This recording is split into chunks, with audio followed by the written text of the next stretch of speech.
कांद्यावरील निर्यात शुल्क 40%वरून 20% इतकं कमी करण्याचा निर्णय घेण्यात आलाय. त्यामुळे राज्यातील कांदा उत्पादक शेतकऱ्यांना मोठा दिलासा मिळालाय. कांद्यावरील किमान निर्यात मूल्य $550 प्रति टन हटवण्याचा निर्णय केंद्र सरकारनं घेतलाय.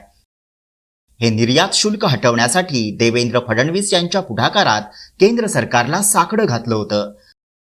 यामुळे देवाभाऊ कांदा उत्पादकांच्या पाठीशी असल्याचं स्पष्ट झालंय.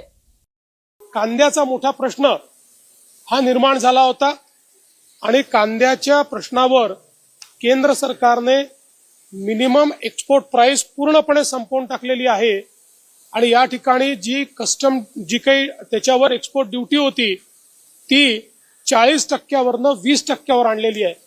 यामुळे कांद्याचे जे भाव आहेत ते स्थिर होण्याकरता, ते वर जाण्याकरता अत्यंत मोठा फायदा या माध्यमातून होणार आहे.